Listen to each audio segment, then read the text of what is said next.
I'm happy and honored to do this brief session on Kantian philosophy since this is also my field of study. And I think it is important for us, women philosophers, to talk about and engage with texts and philosophers as well that are not necessarily the same as ourselves. So for this session, our thesis statement is in philosophizing with Kant or in studying his Kantian philosophy, we highlight the importance of one's freedom, our absolute value as human beings, and how these ideas support his theories and rights as universal and necessary, and of course, rooted in freedom. So this brief session, just to run through of our session outline, we start with our introduction, how to philosophize or philosophizing with Kant, and then we have another brief introduction or preview into the Kantian philosophy frame of mind. The third one that would be theorizing his concept and theories on rights, and then a brief discussion of how and why these rights are rooted into his studies and into his research and investigations of the moral law within his critical philosophy and critical period. The fifth one would have to be the space for critique, and then working towards kingdom of ends, and we end with other considerations pertaining to decolonializing Kant and feminizing the canon on Kantian philosophy. So we start with why is it important for us to philosophize with Kant? I'm not sure if I mentioned this earlier, but again, I'm excited and happy to be doing this. And why? Well, the first one is it is a joy, although a difficult journey, philosophizing with Kant, with Kantian philosophy and how he's doing his philosophizing and his philosophical methodology. Nevertheless, he had always been a good example of a philosopher who gives us a systemic um, approach into philosophical problems, such as, well, this is famous in his critical philosophy, the problems of the soul, the immortality of the soul, the problems on a higher being or a god, the problems of space and time, and of course, for this session, the problems on freedom, which is closely related and rooted with his rights theory. So, why is it important again for us to study and to talk about and to philosophize with Kant?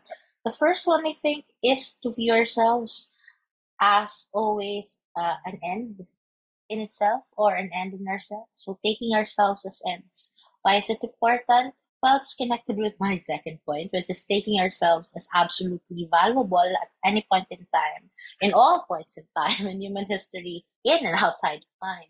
So going back to taking ourselves as ends, I think this is the peculiarity of Kantian philosophy, that we always take ourselves as the origin of reason and also the origin of the absolute value of the human dignity that we are living in and that we are also respecting with other human beings. So by taking ourselves as ends, we do not see ourselves as instruments for other people's dreams. We also do not see ourselves as solely instruments or ladders for whatever dreams and interests that we have.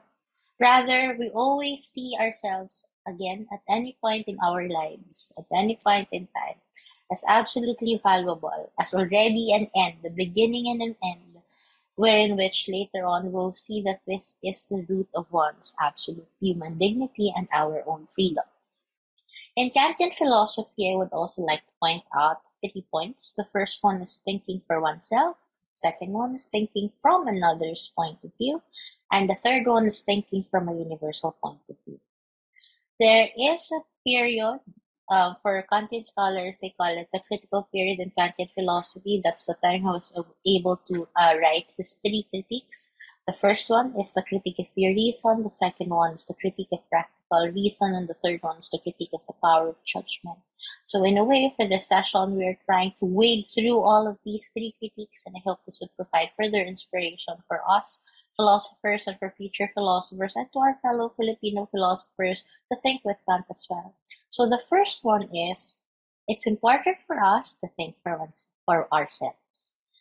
This is rooted also with our continued efforts for self-reflection and self-evaluation, and I think our pursuit of self-knowledge Well, um, this is also reminiscent of the Socratic maxim, know thyself.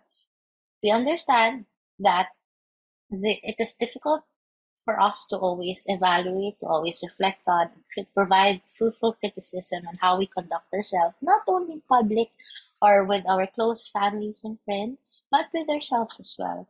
I think we are now cognizant, given the new technologies that we use in our everyday, like Instagram and Twitter and Facebook, that there are what we call self-enlightening quotes, and there is one in particular that says, "Be kind to oneself," or make sure that we speak kindly to oneself. I think that is in line with the Kantian philosophy of thinking for oneself and talking kindly for oneself and with oneself. It is not just our discovery of our own capacity for reason, our capacity for thinking, our capacity for um, judging, and our capacity for willing, but also our capacity for thinking as ourselves, as who we are, as we know who we are. So again, the peculiarities of philosophy and philosophizing. But I think it is a comfort um, that at least in our dealings with everyday lives, it is with ourselves and through ourselves that we are capable of relating with everyone and with the world. And I think it's also important to point out that being kind with how we think with oneself also permeates and adds to how we deal with other persons in the second point, and with future generations coming from a universal point of view from the third point. Now, the second one is thinking from another's point of view. We have the capacity to imagine as if we are the other person.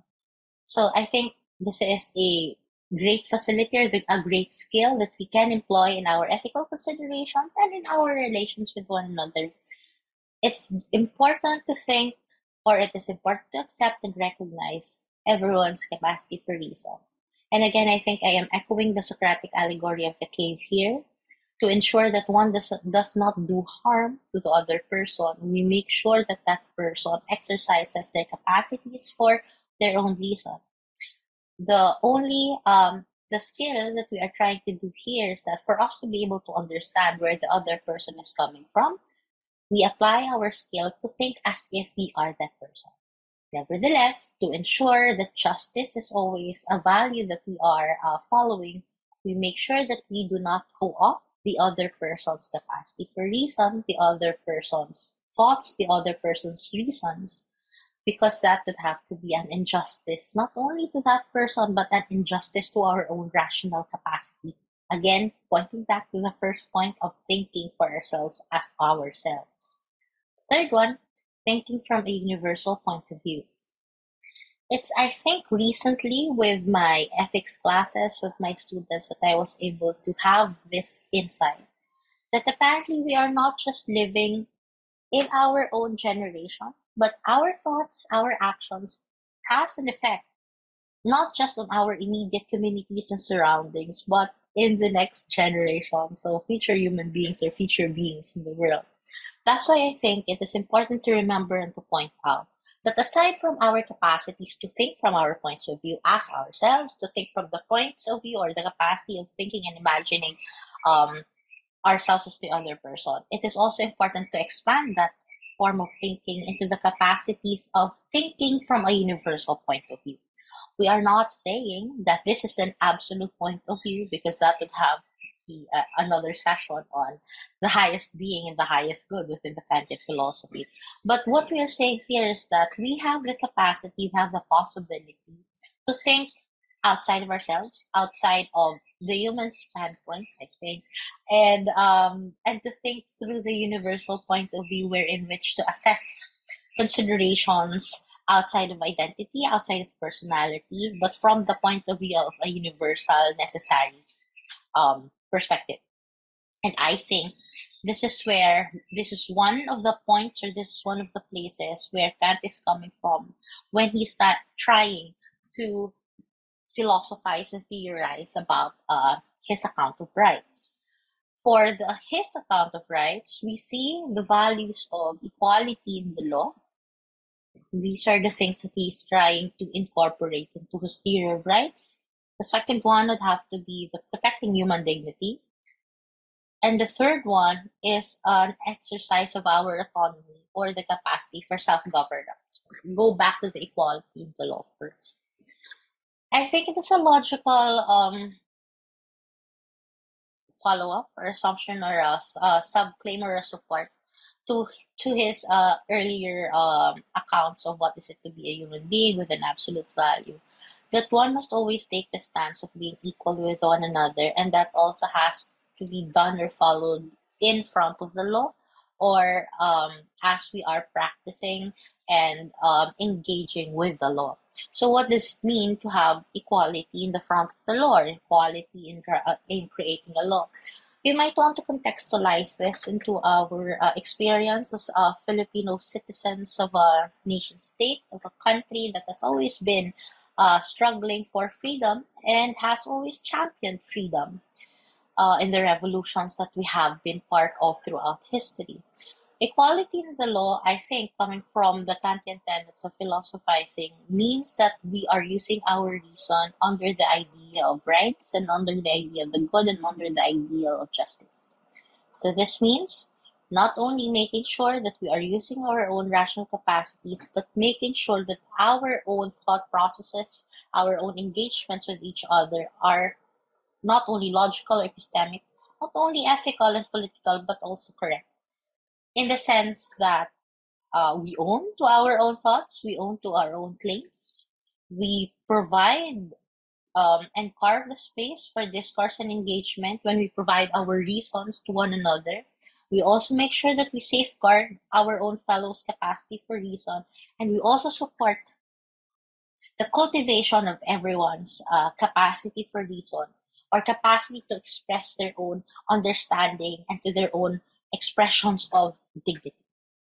So I think these are all parts or conversations that we can have when Kant is trying to push for or conceptualize or theorize about rights within equality in the law. And again, given that we are living in a Philippine society, I think it is also important for us to understand how laws are made in our country, how we criticize these laws in our country, how these laws are executed, and how these laws are judged and applied to our actions.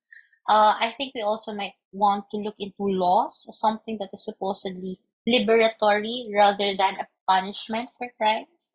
I think the law is not only a regulative and a limiting capacity to actions that are harmful, but it also maps the things that we can engage with one another and with our own ideals for nation building.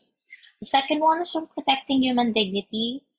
Uh, since we again understand our absolute value as human beings, we also make sure that we protect all of ourselves, each other's human dignity. So that would have again to include active engagement with our publics, with discourses, with issues, not only pressing issues that we encounter every day or within our historical milieu, but I think this also includes a constant evaluation, re-evaluation, re-judgment, looking for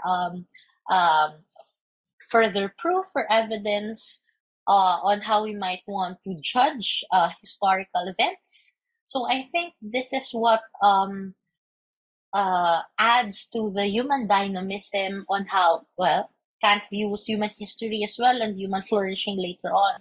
So protecting human dignity is to ensure that we are not only practicing the stance of having equality in the law, but also critically examining our human actions in history and how these affects our understanding of ourselves in our contemporary times, and how to make sure that the ideal of justice, the ideals of truth making, the ideals of meaning making extends to the future generations, which again is consistent with the third point in Kantian philosophy earlier of thinking from a universal point of view. Now we go through what is the connection of rights, his conceptualization of rights with that of the moral law. I think one thing that you can appreciate with his moral philosophy is that there is always the recognition that we are always free. And again, because we are in the context of Kantian philosophy, always free in and out of time or all the time. This is an important thing to understand. And I hope this would not be used as a bastardization of the concept of freedom as lawlessness. But what we can learn from this is not just the tenet that we always have a choice, but rather we have the responsibility to make sure that our freedoms are enjoyed by all of us. So, just again, a restatement or a clarification. It is not just about the lawlessness of being free doing the things one wants all the time. And it's also not about a person always has a choice, but framing our understanding of what is right, what is the good life, what is human flourishing, with the idea that we are protecting our freedoms, not just for ourselves, not just for our fellow human beings, but for all time. I hope we also get the gravity of this insight and the fruitfulness, I think, and the lalim of this reflection. Because I think it's not just applied in actions, but also in thoughts. And maybe in our own, we use that term, right? Kaibuturan ng ating mga puso or kaibuturan ng ating mga damdamin or pinagagalingan ng ating pag-iiral. I think we can relate this with our, again, understanding of what it is to live a good Filipino life. Is to see ourselves as always free all the time. And I think we might want to study that further and to unpack that concept and immerse it into our everyday Filipino experience. We will talk about it more in other considerations pertaining to decolonizing Kant, but I'll just leave it here for the moment. So we have to understand his theory of rights within his conceptualization or philosophizing on the moral law. For him, the rightness of an action would always have to be dependent on the moral law, and moral laws are always done by free and autonomous human being. So again, what is this autonomy? Well, this is the capacity for self-governance, ang ating kakayahang pamahalaan ng ating mga sarili under the idea of justice, under the idea of fairness, and under the idea of absolute dignity and freedom. And anong ibig sabihin nito? Well, under this autonomy, autos and nomos from the Greek words, self and rules or norms, our capacity to recognize rules, to make rules for ourselves, and to follow these rules according to our ideals of fairness and equity. So, in a way, going back to our discussion earlier on self knowledge, knowing thyself, apparently, our self as a seeker and originator of actions and thoughts really has a lot of, we can do a lot of things with this self that we are following or that we are building on. So the self is also a space for making sense of these things. So it's not just an existence, but also a continued space for a lot of changes that can happen within ourselves with our own understanding of the will and our own understanding of human dignities. But it's also a space or a way or pinagdadaanan ng mga maaari pang mangyari, maaari pang gawin patungo sa isang makatarungang lipunan. So, the space for critique again is not only found or carved in the face of the law, in the face of the public, in the face of the authorities that we are part of, but we are ourselves again being as ends as in ourselves are also spaces for critique, spaces for engagement, and spaces for thinking, action, and judging. So it's important for us to make sure that we cultivate this space. That's why, as I've mentioned earlier, as Filipinos, we have to make sure that in our contemporary living, that these philosophies as well are up to date. That's why I would like to end this discussion with a suggestion or no, a challenge in the hope that having this brief taste of what is it to philosophize with Kant and on how to philosophize with his concept of rights, we have, I think, as philosophers, the responsibility to decolonize Kantian philosophy and, of course, to feminize the canon on Kantian philosophy. I think this is exciting times. Good work, a lot of work, but great work that does not only involve ourselves, but making sure that we are also making space for justice and ensuring that justice will always prevail in whatever spaces, in whichever time we find ourselves in. So again, thank you very much. I'm very happy to be part of this. I am thankful for this space and for this time to talk about Kantian philosophy.